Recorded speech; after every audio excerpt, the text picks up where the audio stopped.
Hello and welcome to the Eating Disorder Therapist podcast. I'm Harriet Frew, eating disorder therapist, here to support you in overcoming disordered eating and finding peace with food. So today I'm going to talk about the 5 stages of eating disorder recovery. And these are my own made up stages, so feel free to disagree. But I thought it was just quite an interesting perspective to look at where you might be in recovery, and also just to really normalise that it's a bit of a step process and it does take time, and it's very normal to move through all of these stages and they are very valid. But before I dive into this week's episode, I just want to mention my new app, Find Your Food Freedom.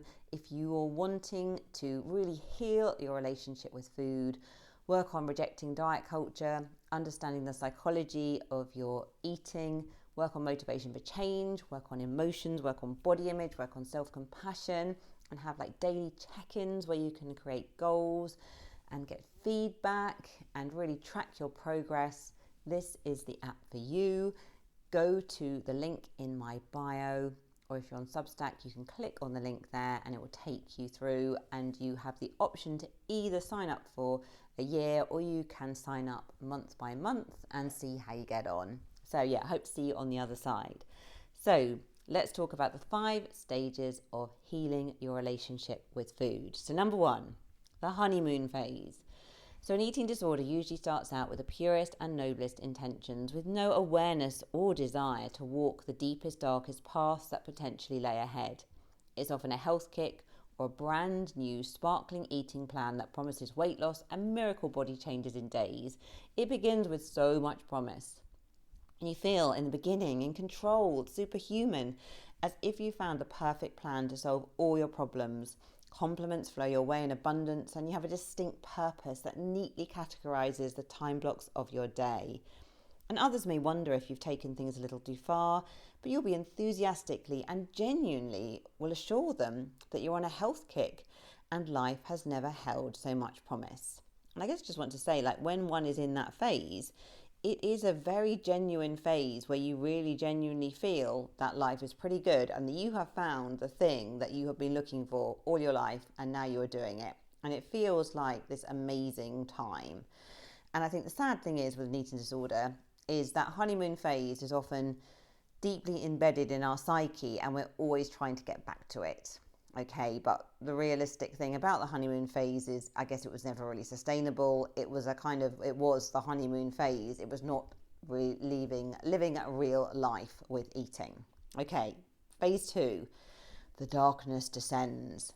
So the golden aura of the early phase begins to fade, and you can't quite pinpoint when the tables turn from satisfying control to feeling distinctly anxious and preoccupied. Whereas the early stages of food focus brought a welcome project of self-improvement, you now feel obsessed and hungry.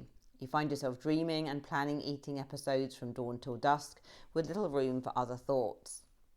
You feel cold and your sleep is disrupted. Your initial weight loss goals feel inadequate and you feel a drive to push the restriction harder. And body image piece feels further away than ever before as the end goalposts have moved. You can't concentrate on work and you become increasingly withdrawn. You found yourself experiencing a gnawing, overwhelming hunger that's terrifying. You're paralyzed by the fear of weight gain and loss of control around food.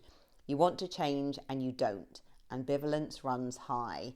And you toe dip into recovery waters, implementing mini shifts, then reversing at speed to the regimented rules of the shallow end.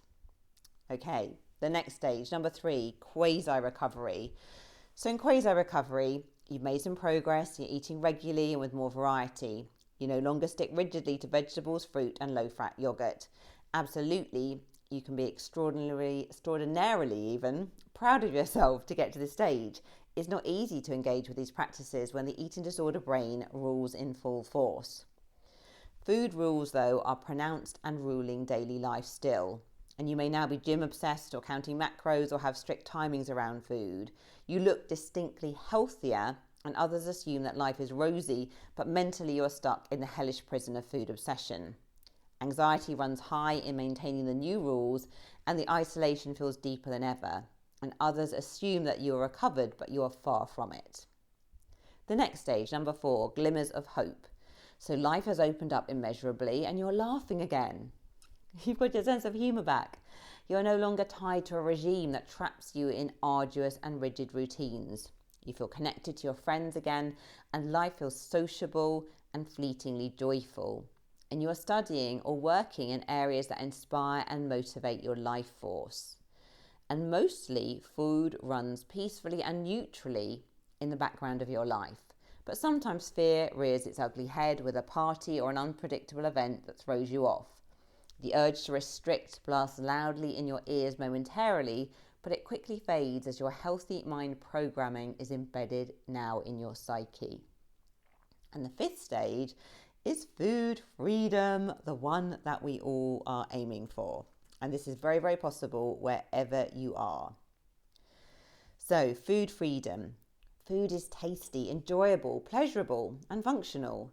You effortlessly combine health goals with spontaneous eating with a high degree of self-trust and peace. Self-trust is the thing. Eating and body image now make up a tiny percentage of your self-worth pie chart, and your life is now overflowing with interests inspired by your deepest values and dreams. And you are busy building your life and channeling your passions into areas that light you from within. And you're in satisfying and emotionally close relationships, which brings a combination of deep connection and fun, and your baseline state is peaceful. So, where do you think you are in the recovery stages? What do you think about my recovery stages? Do you think these are relevant or not? And are there any stages you would add in or take away? Yeah, do let me know in the comments on Substack, or you can also let me know on Instagram. Send me a DM. We'd love to hear from you. Okay, thank you so much for listening today. Do go and check out my new app if you haven't already. If you're not following me already on Instagram, do seek me out, the Eating Disorder Therapist _. And for further support with your relationship with food, do go to the eatingdisordertherapist.co.uk. If you enjoy this podcast, I would be so grateful if you'd follow, rate and review, as it helps it reach so many more listeners. Thank you so much for listening, and I look forward to sharing another podcast episode with you very soon.